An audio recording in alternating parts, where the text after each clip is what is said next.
Hello,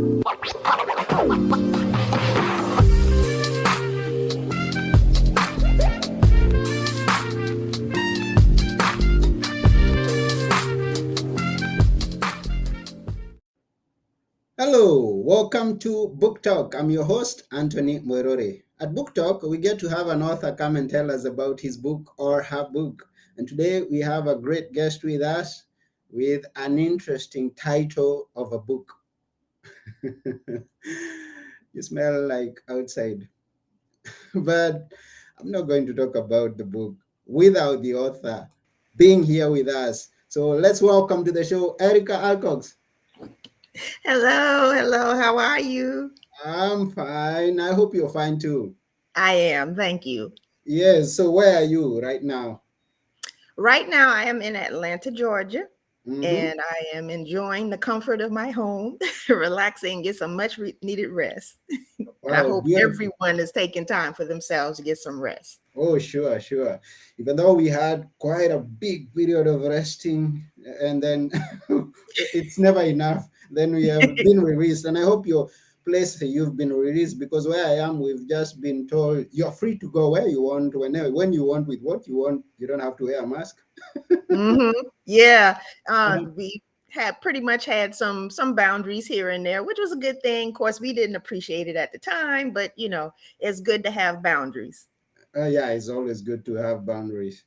So let us know a bit more of yourself. I mean, were you born there? How was growing up? And a few. Well, I am originally from Charleston, South Carolina, Okay. um, also known as the Holy City, but it's also known as a hub for culture. People say that Charleston is the place that you can go to in this country where the majority of traditions and um, the lifestyle is mostly reserved, directly connected to our African bloodline. Mm-hmm. So it's always been a pleasure to be uh, dignified, signified, symbolized as Gullah Geechee. And I'm the youngest of seven. So having big family, having, just people always around you, your support system, that is something that has always been a big thing for me. Mm-hmm. Even when I left home and went to school, I always found these pockets of people that would serve as my extended family. And so as I get older, I, do my best to become that support system for others Mm-hmm. while not depriving myself. So it plays a lot into how I live my life and how I am responsible for the energy that I bring into any environment that I enter. Beautiful. And I'm always excited by one fact. I'm the youngest of seven. So am I, the youngest of seven. Yes, number seven, number seven. We are the seventh. So tell us, when did you start writing?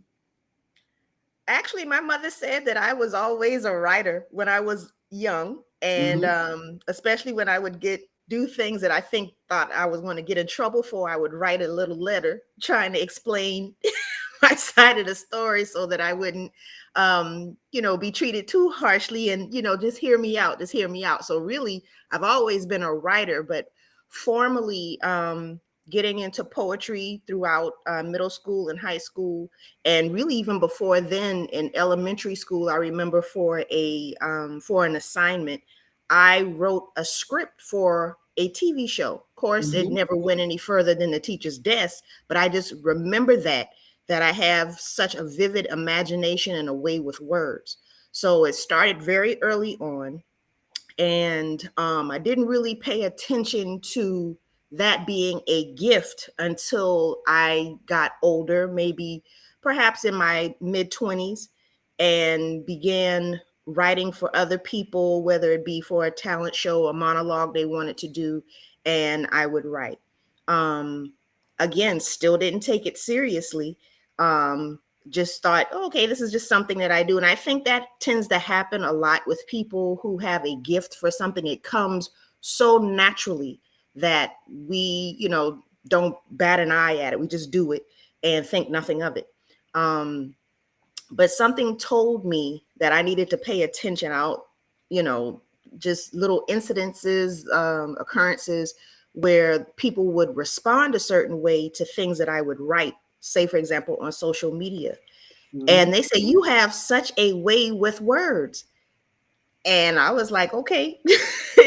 And my thing is, I want to make sure that what I want to say is understood by the people who are reading or hearing me.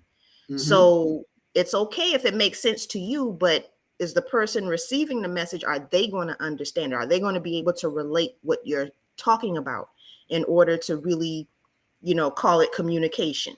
Mhm. So as the years go by, I became more and more serious about it, or I shouldn't say serious, but more aware of, what, I do have a gift, because we've all read some things, we were like, what did I just read? Mhm. And it's interesting because it's very therapeutic for me. Yeah. So and again, as I said earlier, being responsible for the energy that I bring, that's an energy. The spoken word, the written word is an energy. So you we all have a responsibility to make sure that the energy that is present in those words um, do no harm. Mhm. So that's my relationship with writing, and how I foster that to help people get what they need from whatever I write. Oh, beautiful. So let us know what's your profession, or do you just write, or what and what do you other things do you do? Well, as of right now, I am an educator. The latest platform that I was at educator in is the public school system. However, education takes place everywhere, as we know. So Sure. I do have traditional and non-traditional students. I do provide services for individuals who are in, especially the food industry. That's my background, because being the youngest of seven, I had to learn how to do something. And so cooking is my thing. Mhm. And I use that to create a food production company. And in the midst of that, I'm a person that always likes to do a little bit more digging and seeing how I can, make something into something bigger.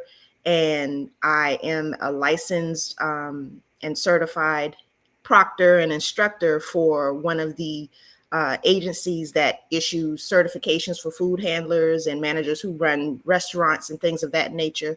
So I help people with education in different fields. I'm a certified life coach. Mhm. Um, and it just warms my heart when I see my clients, whether it be high school students, whether it be adults who are managers at restaurants, people who own their own catering business or food truck, whether it be someone just trying to scrape their way out of rock bottom. It does not matter what path they're on. As Mhm. an educator, it always makes my heart so warm to see them apply the things that we talk about, the things that matter to them. And I don't dictate to them what they should do. I give them the tools to figure out what they want to do, Mhm. what they feel sings to their heart. And so just being able to coach them and answer their own questions and be there for them if they feel like they've made a decision that doesn't really vibe with the end result that they desire. Mm. So by trade, I am an educator in all aspects. And I do whip up a little something in the kitchen Mm. and provide those delicacies to people who would like to enjoy. Mm. So you like cooking, and don't we all love eating? So Yes. we have the right person before us who is able to cook and provide the right delicacies for us to eat. And let me know, since you grew up writing, as your mother told you that you grew up writing, born writing, grew up writing, at what point did you publish your first book, and which was it? The first book that I actually published was an ebook. And it was Okra Soup Truth for the Spirit. And it was a self-help. People categorize it as a self-help. The thing that makes it self-help is that I was helping myself, because I wrote it in a time of my life where things really weren't at their best, Mm-hmm. and I didn't want to stay in that space too long, so I had to coach myself. um, and since writing is therapeutic, I wrote down what I needed to hash out. You know how sometimes we're in the middle of something and we want to pick someone's brain or bounce ideas off of somebody and just get it outside of our head. So Mm-hmm. for me, that looks like me writing. Um, and when it was all said and done, I had a ebook, and it amazed me how when I just shared that, hey y'all, I wrote an ebook, and people like, oh, give me the link, and I'm like, oh, y'all want it? It's just always hilarious to me that I'll write these things and I'll get on the platforms for, for selling it, but I'm not thinking about selling it. I just want to see it. It's kind of like you just want to put a trophy on a shelf, Mm-hmm. and then people come along and want to buy tickets to come see it. I'm like, oh my goodness, you want to see that? So it was Okra Soup for the Spirit, Table for One. That was what it's called. And it was me working through some issues, working through some questions that I had, and asking questions, just, going on that journey, going on Mm-hmm. that search of what is it that I'm supposed to be doing while I'm here, and why am I here in this space that doesn't feel so good? Mm-hmm. And that was the beginning of it all. Ever since then, I've written a few journals. I have one called Four Keys to Unlock Your Audacity, helping people to fight through. So if you can look at that, you can see that I began with what's going on to, okay, this is a little bit of what I know is going on, so how are we going to work through it? And then the main book, You Smell Like Outside, is, okay, now that I kind of figure out what's going on, let's figure out why I was doing those things. So I took a look back at some mistakes that I made, and Mm-hmm. I aired my dirty laundry. I didn't, mention any names or anything, but I really talked about some events and situations that, we tend to call skeletons in the closet, and we don't want anybody to know. But Yeah. I figured if I was serious about my healing and serious about growing and just becoming better and elevating, that I had to open up the closet, let those bones fall out, and give myself grace, be unapologetic, but also forgive myself for, holding on to those things from the past. We become so stagnant sometimes because it's painful. Mm-hmm. It really is painful to look at things because you remember what the result was from a decision. Mm-hmm. Um, and it's okay. It's okay. It wasn't exactly an easy book to write, but it was Yeah. very necessary. Yeah. And from that explanation, we kind of picture uh, how you did this, but I don't want to assume. Please tell us, how did you settle on the title? You smell like outside. I get that question a lot, and I love explaining it because I believe in being intentional with everything. Um, and what's even more fitting is that I wrote it while we were under quarantine. Mm-hmm. Or I should say, I rewrote it when we were under quarantine, because I had written that book 3 times prior. And Mm. all 3 times before, something happened. Either my laptop would stop working and things would erase, or it would just poof, magically disappear. Something would always happen to what I was writing. And I said, what is going on? This is like the umpteenth time I'm trying to write this book. Mm-hmm. And when I was under quarantine, like the rest of the world, I was really, really, having an episode dealing, I managed depression and anxiety, especially after, the pandemic and seeing so much loss and just series of events in our lives. Everybody has a story. Mm, And I knew it was time um, to hash some serious stuff out, because I'm like, I'm beginning to see a pattern, and patterns don't just happen, out the blue. It's mm, something that I'm doing or allowing that's causing this pattern to happen over and over and over again. So while we're being forced to go inside, let me use this time. Let me use this time to focus. Something that, I didn't really have, because, with the school system, you're on this tight schedule. And when you get home, then I have to take care of my own child. And, it just never seems to be enough time. mhm, Well, You Smell Like Outside forced me to go inside while we were being forced to stay inside. mhm, So if you smell like outside, that means that you're looking outside of yourself for your solutions. mhm, So you smell like outside, and it's something everybody can relate to, because children will go outside and play, and when they come inside, it's just this aroma that you is no mistaking. You smell like outside, and it yeah, means that you've been frolicking and running through the grass and everything else like that. So with this book, You Smell Like Outside means that you've been running away from the work that you need to do inside. mm, You've been running away from the questions that you need to ask yourself and answer. mhm, You've been running away from the work.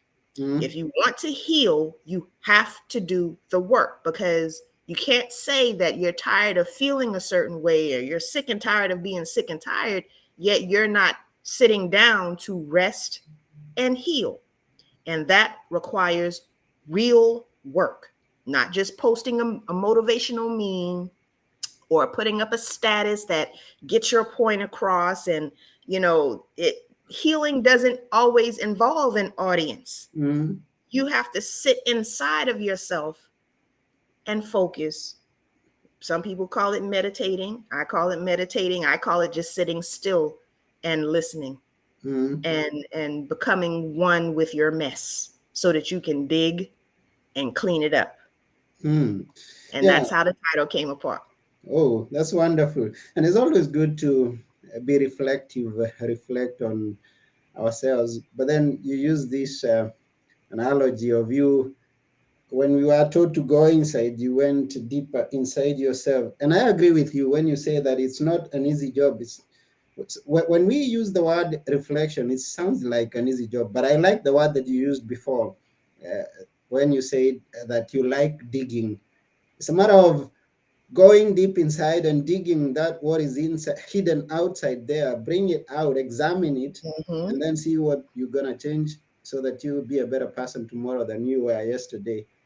So Yes. I see that. So drive us a bit deeper into the book, if you will. Well, I will say that the first 3 pages Mm-hmm. of the book, I had someone send me a message. They said, "Whoa, you just didn't waste any time, did you?" And that message came from a person who remembered the event that I was talking about, Okay. um, that took place. I went to South Carolina State University in Orangeburg, South Carolina. So an HBCU, and being able to be in that environment with people who look like me, just the culture. Mm-hmm. And so it's just something about us when we get together and we're living our lives, especially in a safe space, and your social life begins to really, grow and blossom, um, and you're having fun, and did a few things that I'll just say it involved a coat and taking a little walk, Mm-hmm. and then the next morning forgetting some things. I don't want to give it away for people who are really into the book, but I just describe some instances that took place, and just to set the tone, anybody who can relate to how the energy was in your life during the 90s. You have 90s R&B, you have um, the TV show A Different World, where, you know, just being Black and being proud, and in a different way from the previous generation, where they, you know, just this pride. So it was our turn to experience that, and having the music, the hip hop, the R&B, the just it just set the tone for fun. It was Mm-hmm. good fun. And being a teen and becoming a young adult during that time, it was just an awesome time.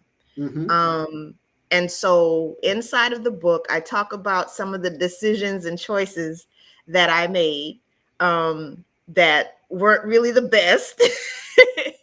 But I had fun doing it. I really, I tell everybody all the time, I give myself a lot of graces. I have no regrets. I have Mm-hmm. no regrets. There are Mm-hmm. some things that, you know, I wouldn't wish on anybody.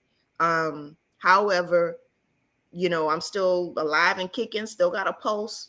So everything worked together for the good of my higher self. Mm-hmm. Um, Inside of the book, I also talk about being a solo parent, and how I, you know, dealt with an event that impacted my son, and my hope in sharing that was to allow for other solo parents, whether it's a mother or a father, um, on how to process that emotion without ego taking over, and Mm-hmm. keeping in mind that there's a child that needs to be the priority here. Mm-hmm. Um, so how do you balance that with protecting your peace and protecting your dignity and your integrity? It's Mm-hmm. a very complicated complicated, and I don't even know the word for a person that writes words. I don't even know the word to give to it. It's just, it's such a pickle to be in. And it takes a lot of emotional intelligence to handle that in a way to where your child is not being impacted negatively as much as you possibly can.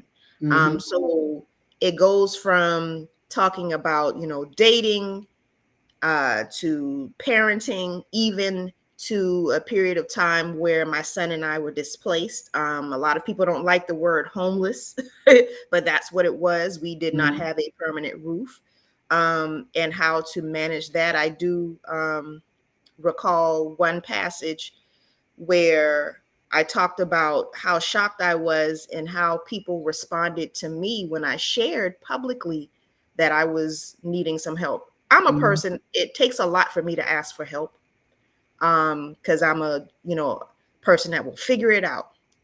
And that was doing more hurt than good Mm-hmm. to me. And it wasn't just me, I had to consider my son. So I went public, and I went public on social media because I have, you know, a social media platform.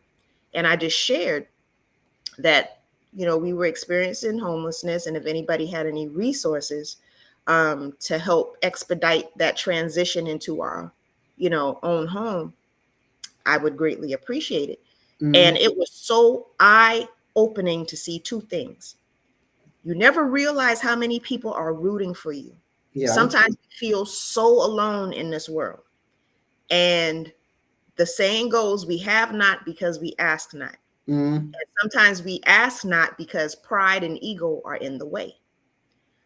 And I noticed that there was a conversation I needed to have with myself Mm-hmm. about, why are you so tied up in what people think about who and what you should be? Mm-hmm.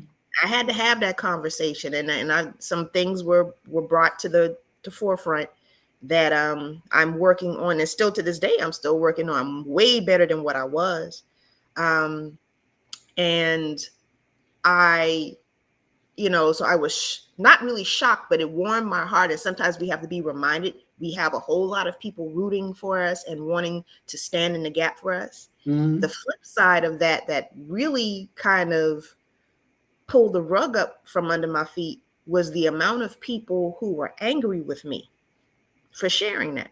Mm-hmm. And I said, well, let's be mad together, because I'm mad that we don't have a permanent roof.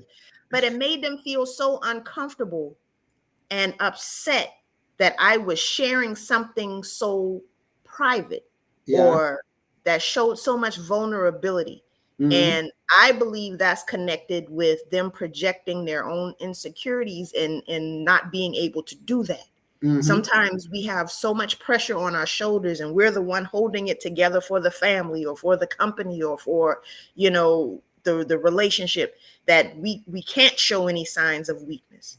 Mm-hmm. And to them, that showed signs of weakness. And I said, if only you knew how long it took me to go public Mm-hmm. with this asking for help. It takes so much courage. Mm-hmm. It's easy to be quiet and suffer in silence. Mm-hmm. It's easier. I should say that. I'm not gonna say it's easy because I don't want to, disrespect anybody who's going through something and trying so hard to be vocal about it. But Yeah. it's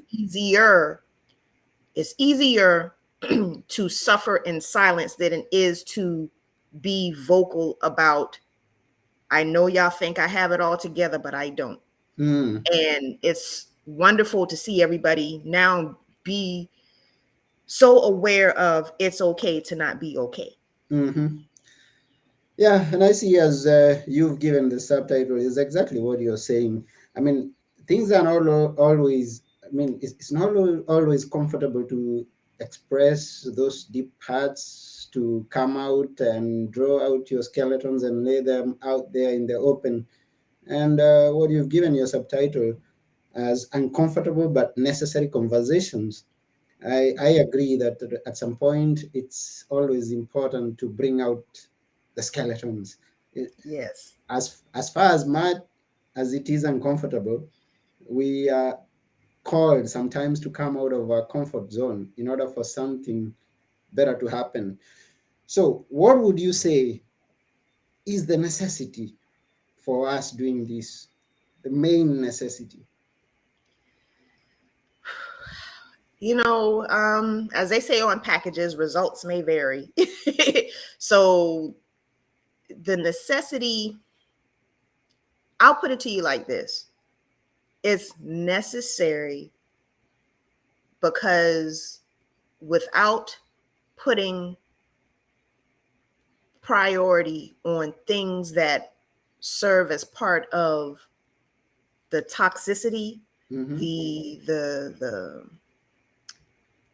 the blockage, when you don't pay attention to that and you're just focusing on, what's easy and what's good and what's, flowing properly, Mm-hmm. at some point that issue, that blockage is going to interrupt and disrupt the progress. Mm-hmm. So the necessity is you want to preserve the progress. So always check in with yourself. Mm-hmm. Check in with the stuff that's uncomfortable. Um, I have I have this example, and I'll filter it a little bit. I'm not one that normally sugarcoats anything, but this example really gets people to understand. Yeah, she's right. When Mm-hmm. you think about your digestive system and you have a blockage, I'll Mm-hmm. just put it to you like that, and things aren't moving the way that your body needs it to move, and you begin to feel bloated and Mm-hmm. uncomfortable, and you can't even sit down right, you can't lay down, and you just need stuff to leave your Mm-hmm. digestive system. Mm-hmm.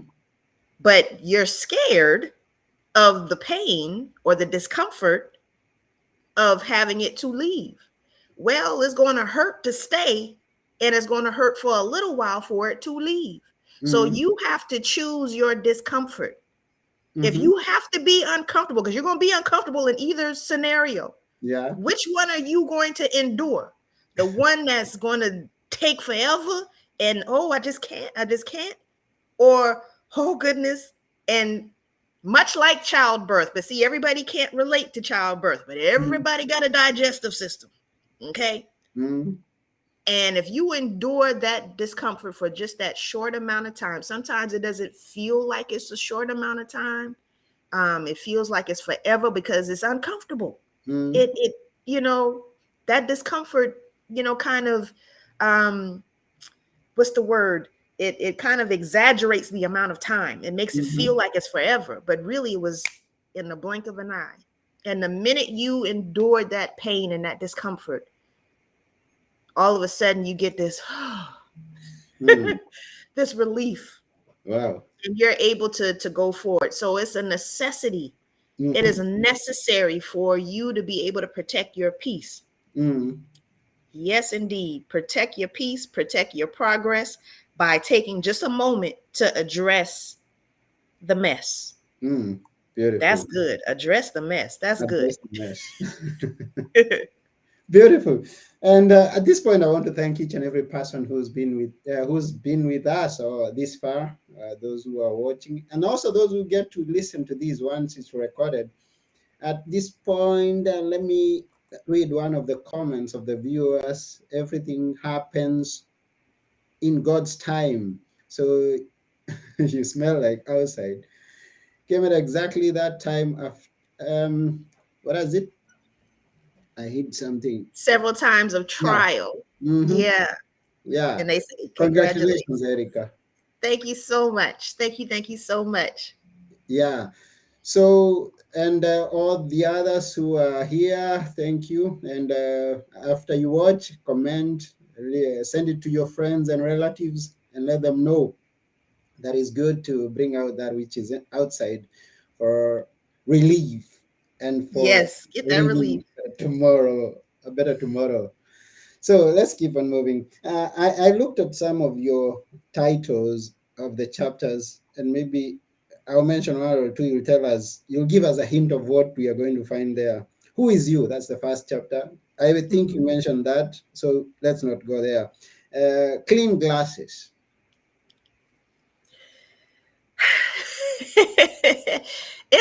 It's about being honest. You Mm-hmm. know, we look at things, and sometimes I had a conversation with a friend of mine, uh, and we were talking about how being in the middle of a situation that is just horrible, the people on the outside looking in, not having all of the information, can see what is going on. Why is that person staying in that situation?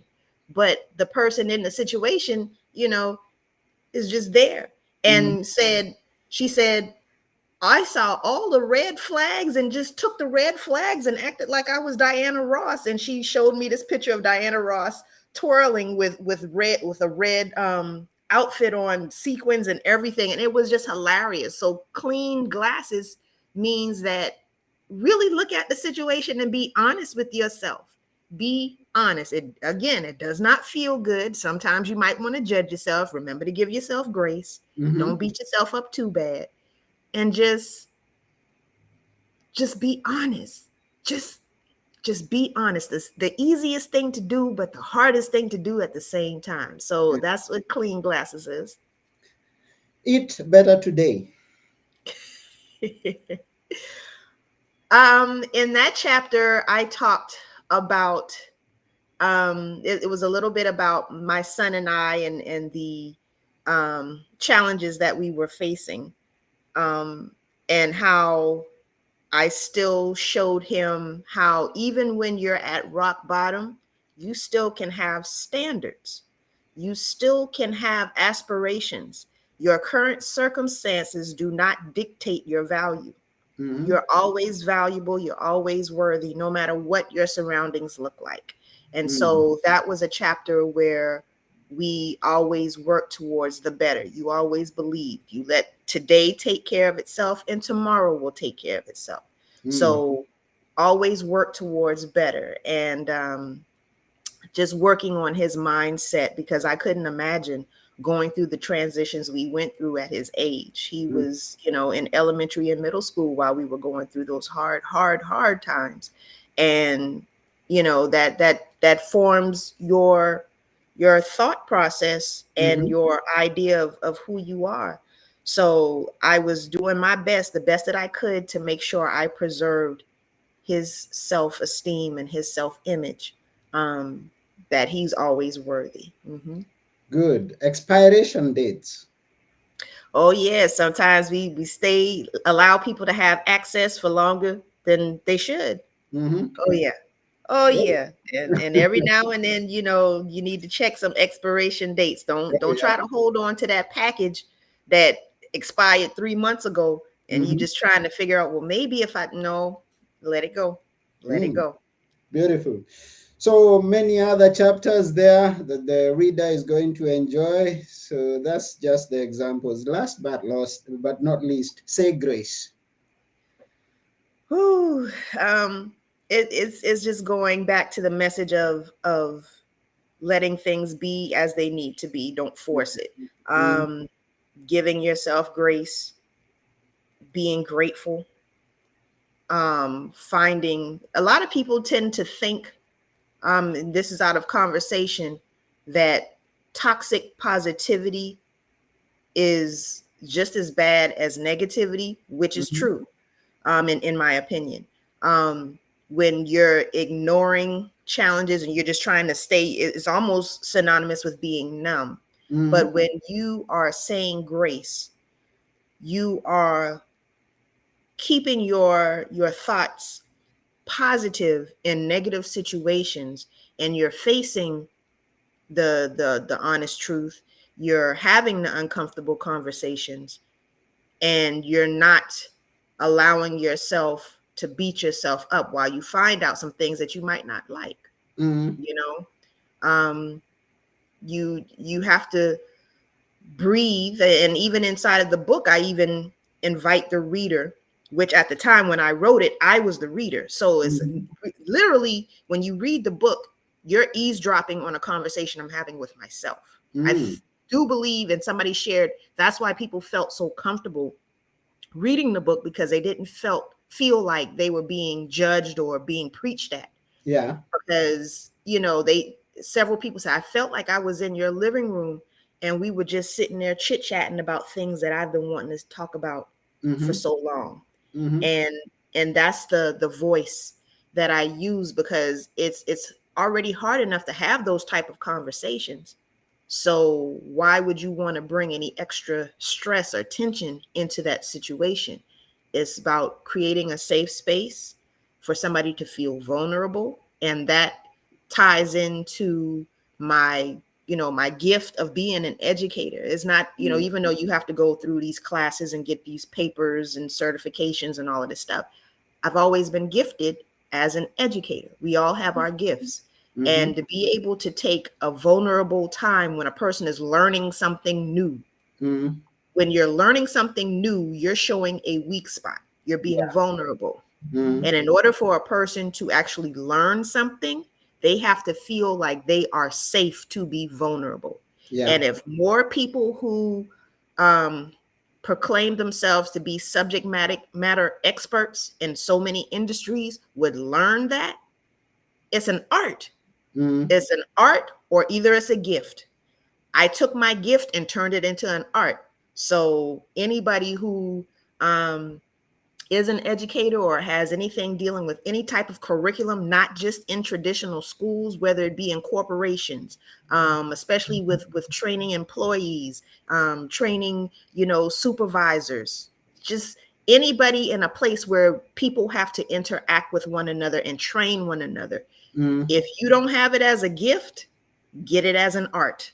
mm, And saying grace is being able to have those conversations about, oh, I tried to teach somebody something, and whether that somebody is you, and I didn't do too well with that. I they shut down. They mm, shut down. So mm. Oh, thank you, thank you, thank you for such a beautiful book that you've written and everything that you shared with us concerning the book. How big is the book? actually, this edition is less than 100 pages. I want to say it's like 72 pages. So And it's the a quick. chapters are, yeah, so it's really a quick read. Mm, And that helped because the funny thing about it is I have been labeled as attention deficit disorder. mm, My attention span goes like this, but it's because I my mind is, I'm a creative, so it right, happens. And mm, I don't see it as a bad thing. You just have to know how to manage it, and I have my techniques and tools. So with my book, the chapters, I have one chapter that might be 2 pages long. Okay. And when you feel like you're making progress, you want to keep going. Yeah, yeah, sure. And so and some things it didn't take forever for me to say it. It didn't take 15 pages for me to say something until I moved into the next topic. So Mm-hmm. it's really an easy read. It's a quick read, and it's so impactful. I saw something in my Facebook memories where a person that had bought the book, she posted a video and she said, I got my sticky notes, and she had highlighted stuff. She was like, y'all got to get this book. And that made me feel good that I wrote the book in a way that people felt like they could manage, reading the Mm-hmm. content without feeling overwhelmed. I wanted them to be excited. I wanted them to feel like, hey, we got the key, we got the shovel to get ourselves out of here. So that's what I was looking forward to. Yeah, and it's good at this time of overwhelming information to just have something to read as quick as possible and draw the lessons therein. So thank you very much for that. The next question is, where can we get the book? You can get the book at okrasouptruth.com, or you can get it on Amazon. Mm-hmm. Either way, a lot of people Amazon because it gets there quicker, because getting it from Okra Soup coming directly from me. And I will say that every book that I send out, I bless it.